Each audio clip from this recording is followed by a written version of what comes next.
श्री गणेशाय नमः। अथ श्री शिवाष्टकम्। प्रभुं प्राणनाथं विभुं विश्वनाथं जगन्नाथनाथं सदानन्दभाजां भवद्भव्यभूतेश्वरं भूतनाथं शिवं शङ्करं शम्भुमीशानमीडे गले रुण्डमालं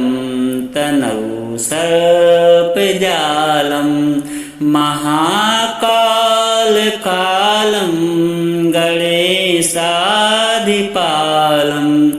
जटाजूटभङ्गोत्तरङ्गैर्विशालं शिवं शङ्करं शम्भुमीशानमीडे मुदामाकरं मण्डनं मण्डयन्तं महामण्डलभस्मभूषधरन्तम् अनादेयपारं महामोहहारं शिवं शङ्करं शम्भुमीशानमीडे तटाधोनिवासं महाट्टाट्टहासं महापापनाशं सदा सोऽप्रिकाशं गिरीशं गणेशं महेशं सुरेशं शिवं शङ्करं शम्भुमीशानमीडे गिरीन्द्रात्मजा संग्रहीतार्धदेहं गिरौ संस्थितं सर्वदा सन्नगेहं परब्रह्म ब्रह्मादिभिर्वन्द्यमानं शिवं शङ्करं शम्भुमीशानमीडे कपालं त्रिशूलं कराभ्यां दधानं पदाम्भोजनम्रायकामं ददानं बलिवर्दयानं सुराणां प्रधानं शिवं शङ्करं शम्भुमीशानमीडे शरचन्द्रगात्रं गुणानन्दपात्रं त्रिनेत्रं पवित्रं धनेशास्मित्रम् अपर्णाकलत्रं चरित्रं विचित्रं शिवं शङ्करं शम्भुमीशानमीडे हरं सर्पहारं चिताभूविहारं भवं वेदसारं सदा निर्विकारं शंसाने वदन्तं मनोजं दहन्तं शिवं शङ्करं शम्भुमीशानमीडे स्तवं यः प्रभाते नरः शूलपाणे पठे सर्वदा भर्गभावानुरक्तः सपुत्रं धनं धान्यमित्रं कलत्रं विचित्रं समासाद्य मोक्षं प्रयाति। प्रभुं प्राणनाथं विभुं विश्वनाथं जगन्नाथनाथं सदानन्दभाजां भवद्भव्यभूतेश्वरं भूतनाथं शिवं शङ्करं शम्भुमीशानमीडे गले रुण्डमालं तनौ सर्पजालं महाकालकालं गणेशाधिपालं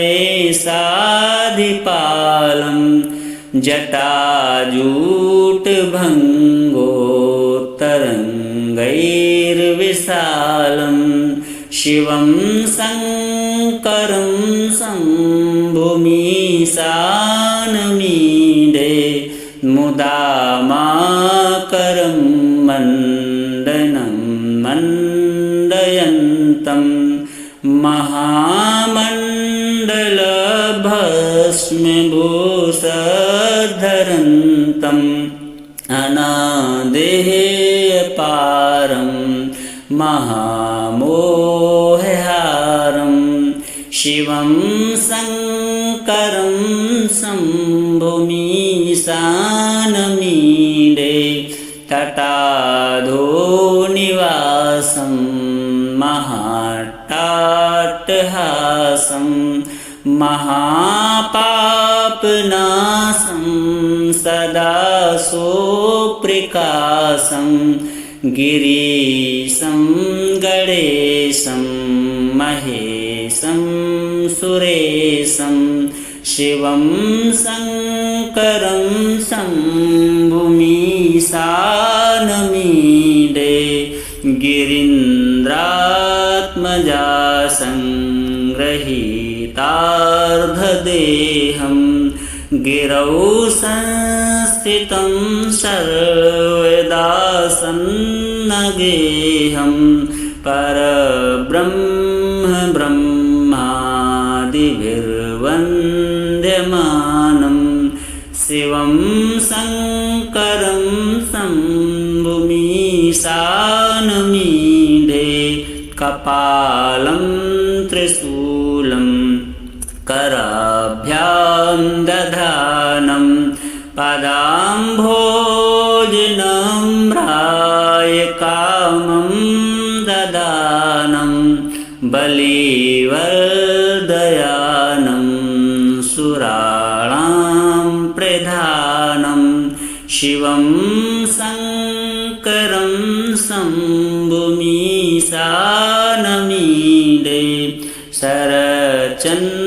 शरचन्द्रगात्रं गुणानन्दपात्रं त्रिनेत्रं पवित्रं धनेशास्मित्रम् अपर्णाकलत्रं चरित्रं विचित्रं शिवं शङ्करं शम्भुमीशानमीडे हरं सर्पहारं चिताभूविहारं भवं वेदसारं सदा निर्विकारं शंसाने वदन्तं मनोजं दहन्तं शिवं शङ्करं शम्भुमीशानमीडे स्तवं यः प्रभाते नरः शूलपाणे पठेत् सर्वदा भर्गभावानुरक्तः सपुत्रं धनं धान्यमित्रं कलत्रं विचित्रं समासाद्य मोक्षं प्रयाति विभुं प्राणनाथं विभुं विश्वनाथं जगन्नाथनाथं सदानन्दभाजां भवद्भाव्यभूतेश्वरं भूतनाथं शिवं शङ्करं शम्भुमीशानमीडे गले रुण्डमालं तनौ सर्पजालं महाकालकालं गणेशाधिपालं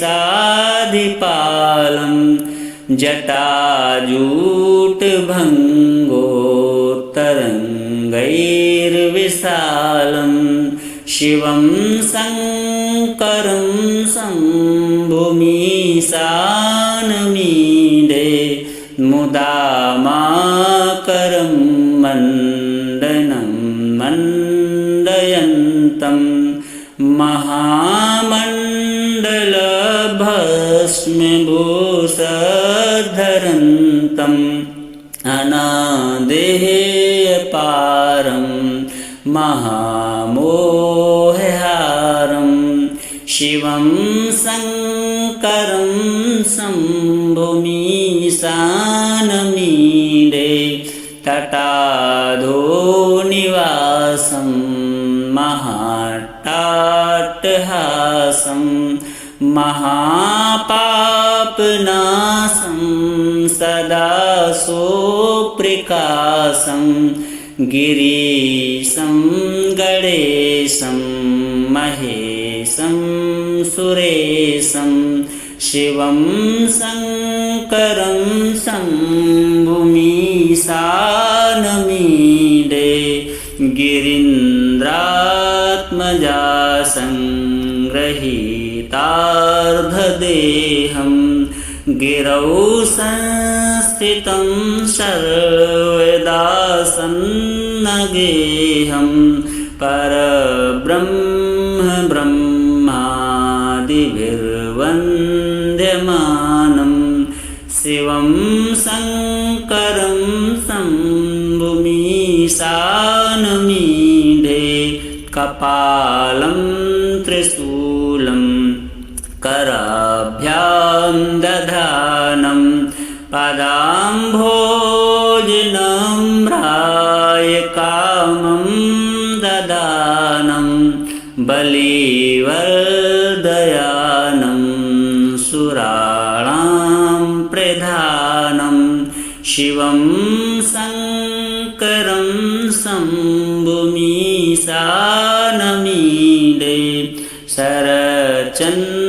शरचन्द्रगात्रं गुणानन्दपात्रं त्रिनेत्रं पवित्रं धनेशास्मित्रम् अपर्णाकलत्रं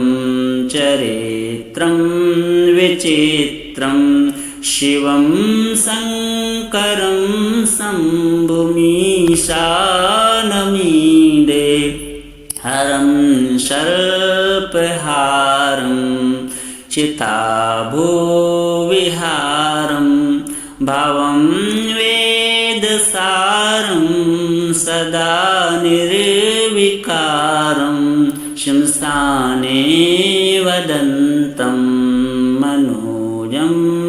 दहन्तं शिवं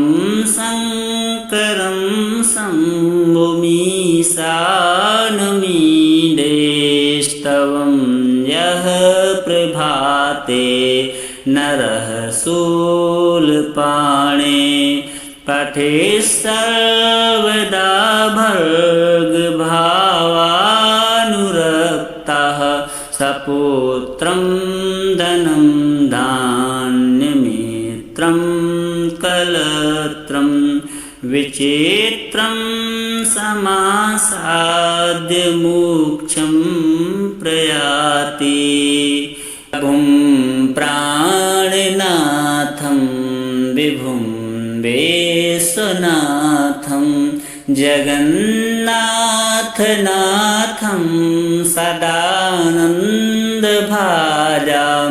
भवद्भाव्यभूतेश्वरं भूतनाथं शिवं शङ्करं शम्भुमीशानमीडे गले रुण्डमालं तनौ सर्पजालं महाकालकालं गणेशाधिपालं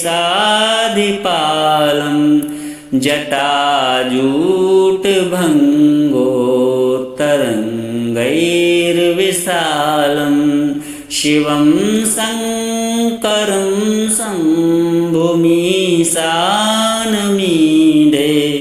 मुदामाकरं मण्डनं मण्डयन्तं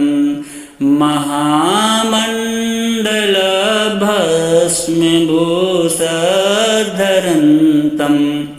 अनादेयपारं महामोहहारं शिवं शङ्करं शम्भुमीशानमीडे तटाधोनिवासं महाट्टाट्टहासं महापापनाशं सदा सोऽप्रिकाशं गिरीशं गणेशं महेशं सुरेशं शिवं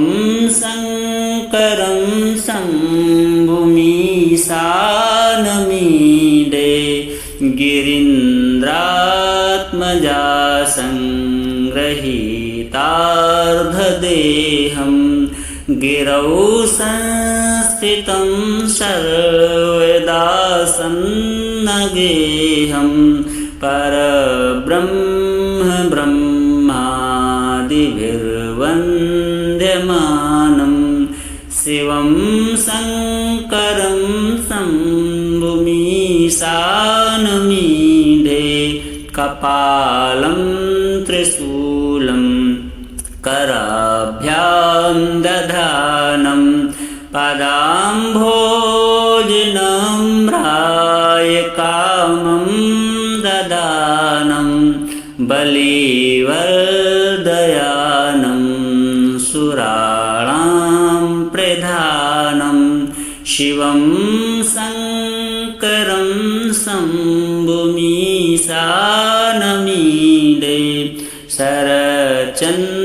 शरचन्द्रगात्रं गुणानन्दपात्रं त्रिनेत्रं पवित्रं धनेशास्मित्रम्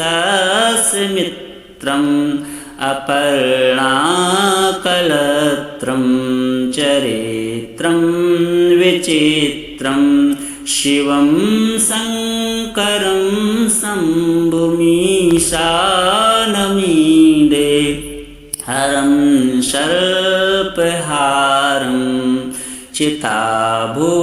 चिताभूविहारं भवं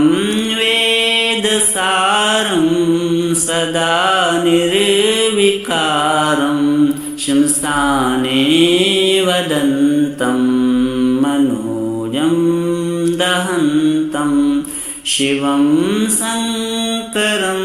शम्भुमीशानमीडे स्तवं यः प्रभाते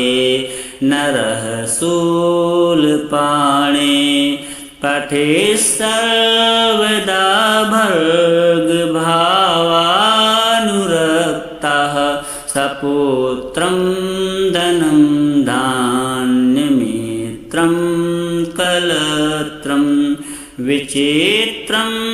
समासाद्य मोक्षं प्रयाति भुं प्राणनाथं विभुं विश्वनाथं जगन्नाथनाथं सदानन्दभाजां भवद्भव्यभूतेश्वरं भूतनाथं शिवं शङ्करं शम्भुमीशानमीडे गले रुण्डमालं सर्पजालं महाकालकालं गणेशाधिपालं जटाजूटभङ्गोत्तरङ्गैर्विशालं शिवं शङ्करं शम्भुमीशानमीडे मुदामाकरं मण्डनं मण्डयन्तं महामण्डलभस्मभूषधरन्तम् अनादेयपारं महामोहहारं शिवं शङ्करं शम्भुमीशानमीडे तटाधोनिवासं महाट्टाट्टहासं महापापनाशं सदा सोऽप्रिकाशं गिरीशं गणेशं महेशं सुरेशं शिवं शङ्करं शम्भुमीशानमीडे गिरीन्द्रात्मजा संगृहीतार्धदेहं गिरौ संस्थितं सर्वदा सन्नगेहं परब्रह्म ब्रह्मादिभिर्वन्द्यमानं शिवं शङ्करं शम्भुमीशानमीडे कपालं त्रिशूलं कराभ्यां दधानं पदाम्भोजनम्राय कामं ददानं बलिवर्दयानं सुराणां प्रधानं शिवं शङ्करं शम्भुमीशानमीडे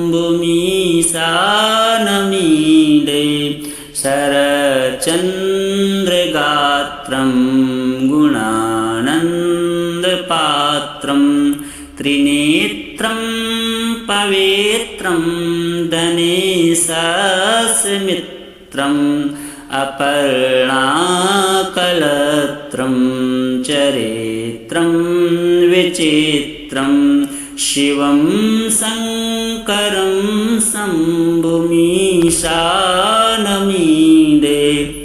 हरं सर्पहारं चिताभूविहारं भवं वेदसारं सदा निर्विकारं शंसाने वदन्तं मनोजं दहन्तं शिवं शङ्करं शम्भुमीशानमीडे स्तवं यः प्रभाते नरः शूलपाणे पठेत् सर्वदा भर्गभावानुरक्तः सपुत्रं धनं धान्यमित्रं कलत्रं विचित्रं समासाद्य मोक्षं प्रयाति प्रभुं प्राणनाथं विभुं विश्वनाथं जगन्नाथनाथं सदानन्दभाजां भवद्भव्यभूतेश्वरं भूतनाथं शिवं शङ्करं शम्भुमीशानमीडे गले रुण्डमालं तनौ सर्पजालं महाकालकालं गणेशाधिपालं जटाजूटभङ्गोत्तरङ्गैर्विशालं शिवं शङ्करं शम्भुमीशानमीडे मुदामाकरं मण्डनं मण्डयन्तं महामण्डलभस्मभूषधरन्तम् अनादेयपारं महामोहहारं शिवं शङ्करं शम्भुमीशानमीडे तटाधोनिवासं महाट्टाट्टहासं महापापनाशं सदा सोऽप्रिकाशं गिरीशं गणेशं महेशं सुरेशं शिवं शङ्करं शम्भुमीशानमीडे गिरीन्द्रात्मजा संगृहीतार्धदेहं गिरौ संस्थितं सर्वदा सन्नगेहं परब्रह्म ब्रह्मादिभिर्वन्द्यमानं शिवं शङ्करं शम्भुमीशानमीडे कपालं त्रिशूलं कराभ्यां दधानं पदाम्भोजनम्राय कामं ददानं बलिवर्दयानं सुराणां प्रधानं शिवं शङ्करं शम्भुमीशानमीडे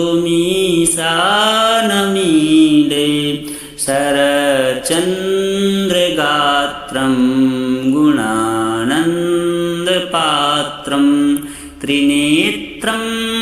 पवित्रं धनेशास्मित्रम् अपर्णाकलत्रं चरित्रं विचित्रं शिवं शङ्करं शम्भुमीशानमीडे हरं सर्पहारं चिताभूविहारं भवं वेदसारं सदा निर्विकारं शंसाने वदन्तं मनोजं दहन्तं शिवं शङ्करं शम्भुमीशानमीडे स्तवं यः प्रभाते नरः शूलपाणे पठे सर्वदा भर्गभावानुरक्तः सपुत्रं धनं धान्यमित्रं कलत्रं विचित्रं समासाद्य मोक्षं प्रयाति प्रभुं प्राणनाथं विभुं विश्वनाथं जगन्नाथनाथं सदानन्दभाजां भवद्भव्यभूतेश्वरं भूतनाथं शिवं शङ्करं शम्भुमीशानमीडे गले उण्डमालं तनौ सर्पजालं महाकालकालं गणेशाधिपालं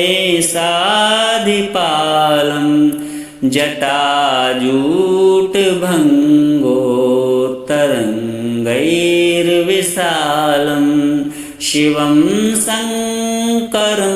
शम्भुमीशानमीडे मुदामाकरं मण्डनं मण्डयन्तं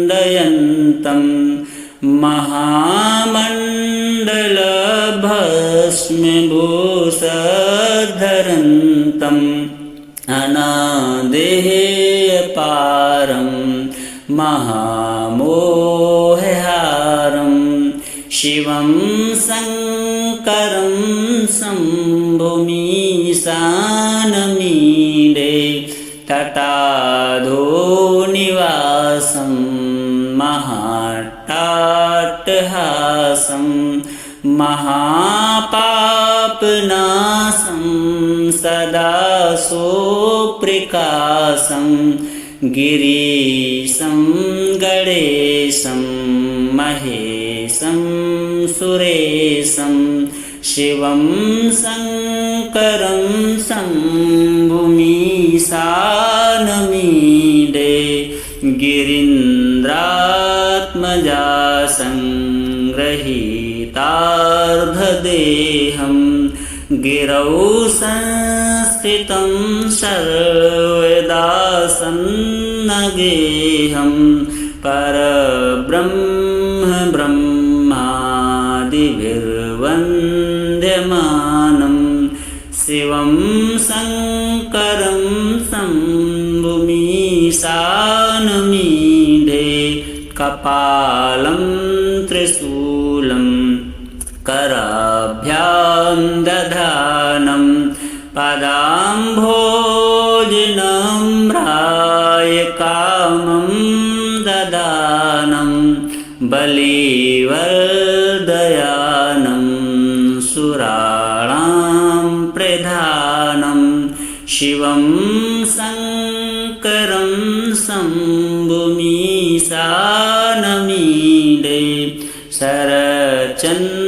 शरचन्द्रगात्रं गुणानन्दपात्रं त्रिनेत्रं पवित्रं धनेशास्मित्रम् अपर्णाकलत्रं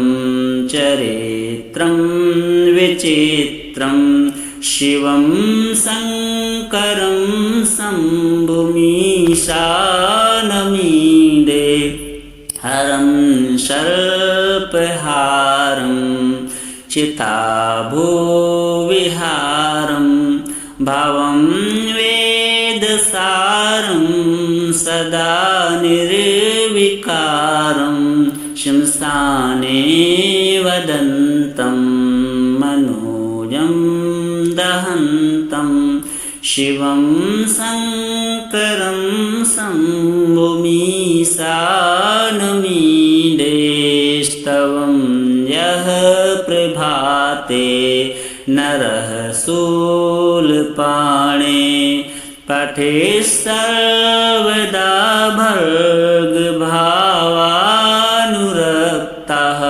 सपुत्रं धनं धान्यमित्रं कलत्रं विचित्रं समासाद्य मोक्षं प्रयाति प्रभुं प्राणनाथं विभुं विश्वनाथं जगन्नाथनाथं सदानन्दभाजां भवद्भव्यभूतेश्वरं भूतनाथं शिवं शङ्करं शम्भुमीशानमीडे गले रुण्डमालं तनौ सर्पजालं महाकालकालं गणेशाधिपालं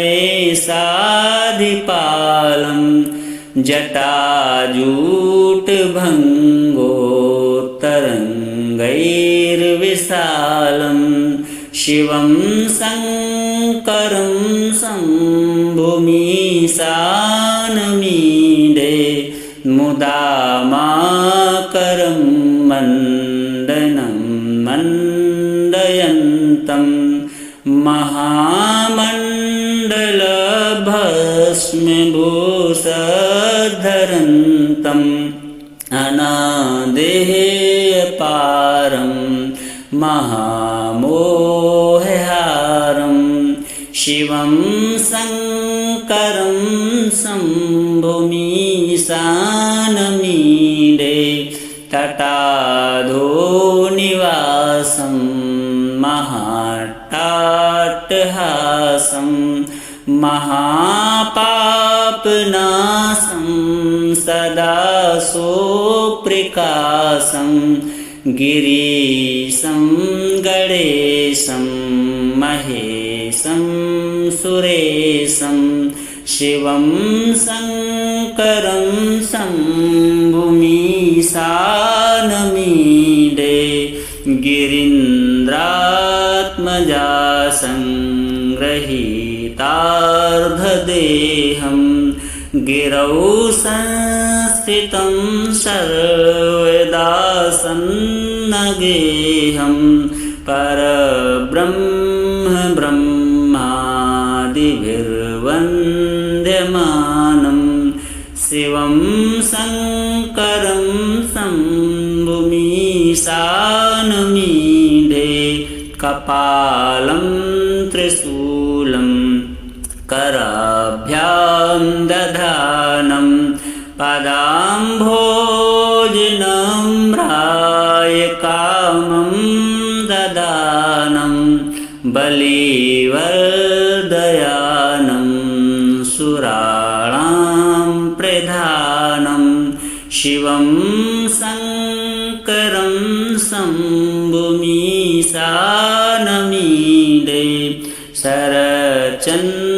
शरचन्द्रगात्रं गुणानन्दपात्रं त्रिनेत्रं पवित्रं धनेशास्मित्रम् अपर्णाकलत्रं चरित्रं विचित्रं शिवं शङ्करं शम्भुमीशानमीडे हरं सर्पहारं चिताभूविहारं भवं वेदसारं सदा निर्विकारं शंसाने वदन्तं मनोजं दहन्तं शिवं शङ्करं शम्भुमीशानमीडे स्तवं यः प्रभाते नरः शूलपाणे पठे सर्वदा भर्गभावानुरक्तः सपुत्रं धनं धान्यमित्रं कलत्रं विचित्रं समासाद्य मोक्षं प्रयाति विभुं प्राणनाथं विभुं विश्वनाथं जगन्नाथनाथं सदानन्दभाजां भवद्भव्यभूतेश्वरं भूतनाथं शिवं शङ्करं शम्भुमीशानमीडे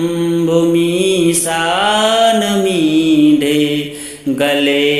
रुण्डमालं तनौ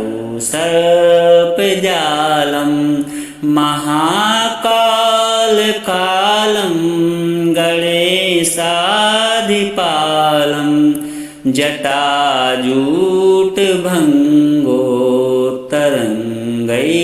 जटाजूटभङ्गोत्तरङ्गैर्विशालं शिवं शङ्करं शम्भुमीशानमीडे मुदामाकरं मण्डनं मण्डयन्तं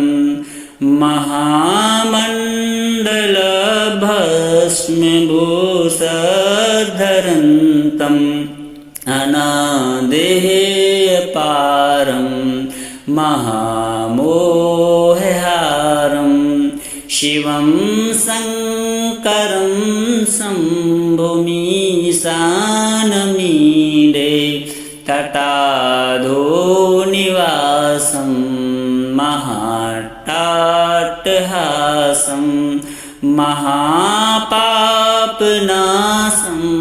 सदा सोऽप्रिकाशं गिरीशं गणेशं महेशं सुरेशं शिवं शङ्करं शम्भुमीशानमीडे गिरीन्द्रात्मजा संगृहीतार्धदेहं गिरौ संस्थितं सर्वदा सन्नगेहं परब्रह्म ब्रह्मादिभिर्वन्द्यमानं शिवं शङ्करं शम्भुमीशानमीडे कपालं त्रिशूलं कराभ्यां दधानं पदाम्भोजनम्राय कामं ददानं बलिवर्दयानं सुराणां प्रधानं शिवं शङ्करं शम्भुमीशानमीडे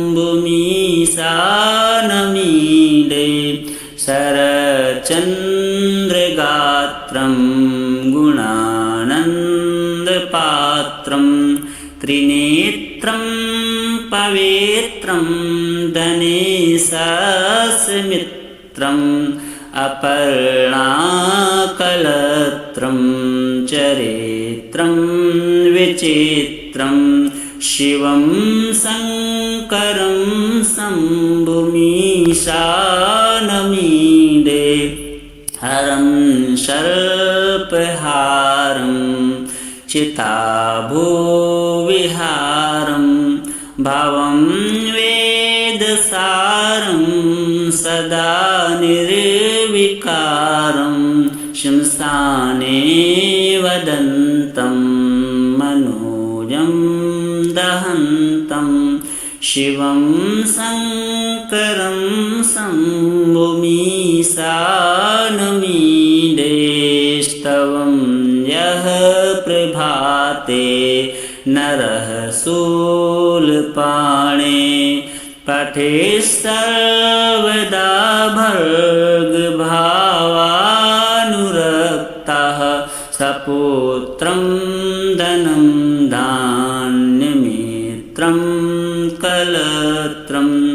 विचित्रं समासाद्य मोक्षं प्रयाति विभुं प्राणनाथं विभुं विश्वनाथं जगन्नाथनाथं सदानन्दभाजां भवद्भव्यभूतेश्वरं भूतनाथं शिवं शङ्करं शम्भुमीशानमीडे गले रुण्डमालं तनौ सर्पजालं महाकालकालं गणेशाधिपालं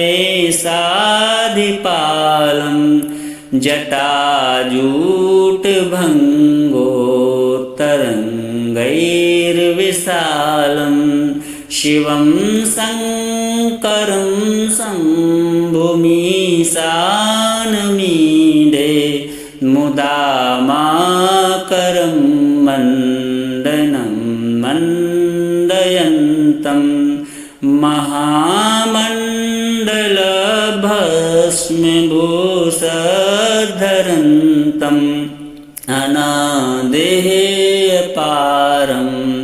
महामोहहारं शिवं शङ्करं शम्भुमीशानमीडे तटाधोनिवासं महाट्टाट्टहासं महापापनाशं सदा सोऽप्रिकाशं गिरीशं गणेशं महेशं सुरेशं शिवं शङ्करं शम्भुमीशानमीडे गिरीन्द्रात्मजा संगृहीतार्धदेहं गिरौ संस्थितं सर्वदा सन्नगेहं परब्रह्म ब्रह्मादिभिर्वन्द्यमानं शिवं शङ्करं शम्भुमीशानमीडे कपालं त्रिशूलं कराभ्यां दधानं पदाम्भोजनम्राय कामं ददानं बलिवर्दयानं सुराणां प्रधानं शिवं शङ्करं शम्भुमीशानमीडे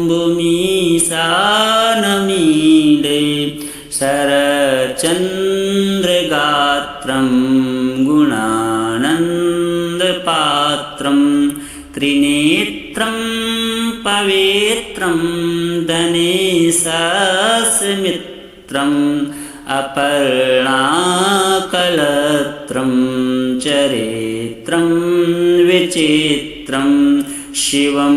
शङ्करं शम्भुमीशानमीडे हरं सर्पहारं चिताभूविहारं भवं वेदसारं सदा निर्विकारं शंसाने वदन्तं मनोजं दहन्तं शिवं शङ्करं शम्भुमीशानमीडे स्तवं यः प्रभाते नरः शूलपाणे पठे सर्वदा भर्गभावानुरक्तः सपुत्रं धनं धान्यमित्रं कलत्रं विचित्रं समासाद्य मोक्षं प्रयाति प्रभुं प्राणनाथं विभुं विश्वनाथं जगन्नाथनाथं सदानन्दभाजां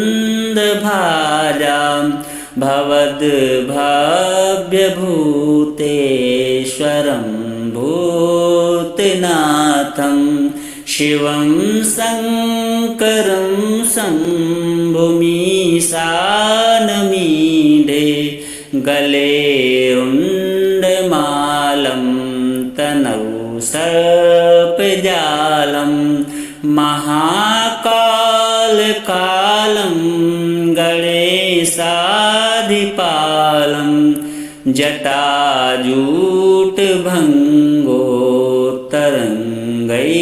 जटाजूटभङ्गोत्तरङ्गैर्विशालं शिवं शङ्करं शम्भुमीशानमीडे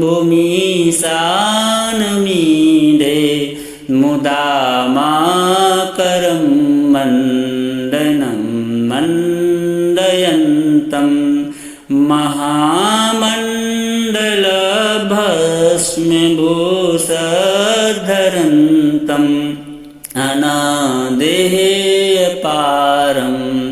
महामोहहारं शिवं शङ्करं शम्भुमीशानमीडे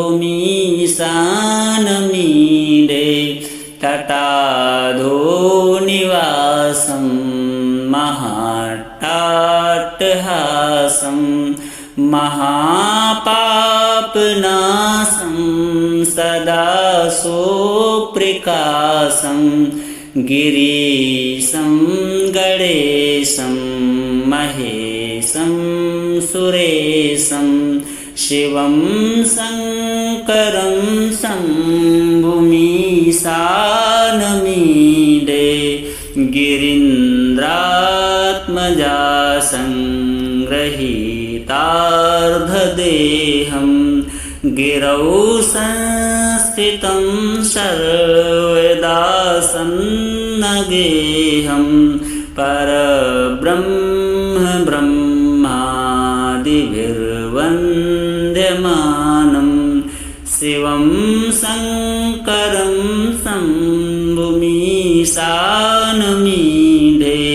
कपालं त्रिशूलं कराभ्यां दधानं पदाम्भोजनम्राय कामं ददानं बलिवर्दयानं सुराणां प्रधानं शिवं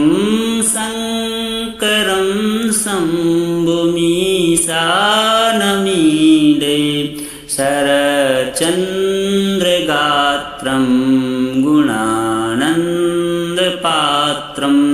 त्रिनेत्रं पवित्रं धनेशस्मित्रम् अपर्णाकलत्रं चरित्रं विचित्रं शिवं शङ्करं शम्भुमीशानमीडे हरं सर्पहारं चिताभूविहारं भवं वेदसारं सदा निर्विकारं शंसाने वदन्तं मनोजं दहन्तं शिवं शङ्करं शम्भुमीशानमीडे स्तवं यः प्रभाते नरः शूलपाणे पठेत् सर्वदा भर्गभावानुरक्तः सपुत्रं धनं धान्यमित्रं कलत्रं विचित्रं समासाद्य मोक्षं प्रयाति कलेरुण्डमालं तनौ सर्पजालं महाकालकालं गणेशाधिपालं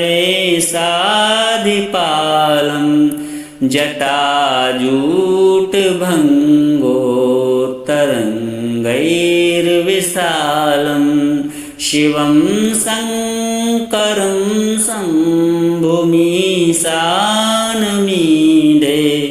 मुदामाकरं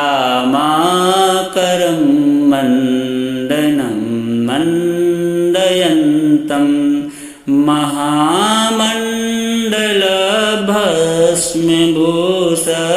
महामण्डलभस्मभूषधरन्तम्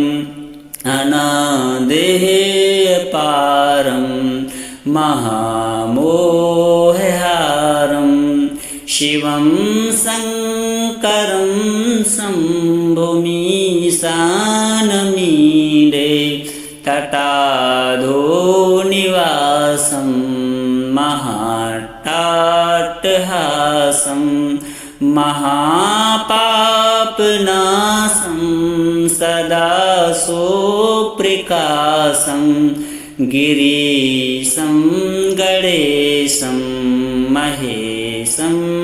सुरेशं शिवं शङ्करं शम्भुमीशानमीडे गिरीन्द्रात्मजा संगृहीतार्धदेहं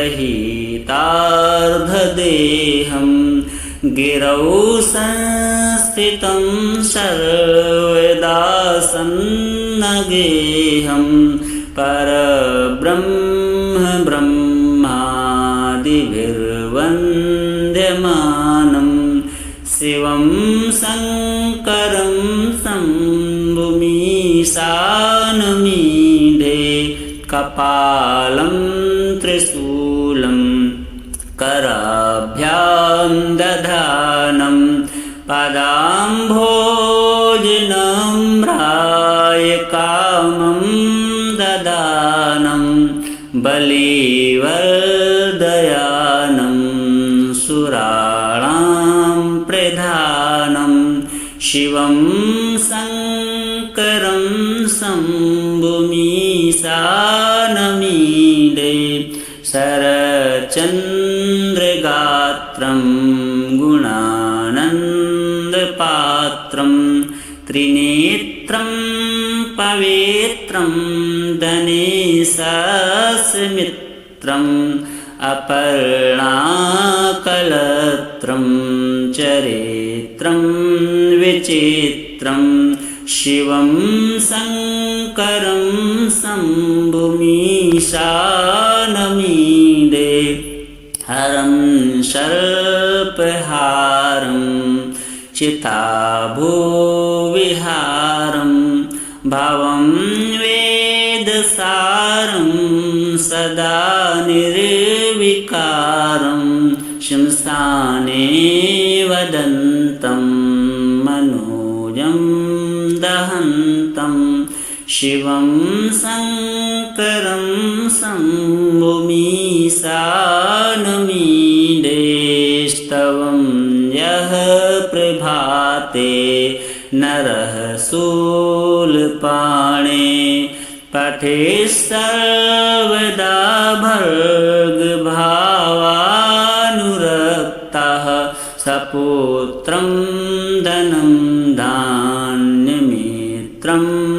कलत्रं विचित्रं समासाद्य मोक्षं प्रयाति इति श्रीशिवाष्टकं सम्पूर्णम्।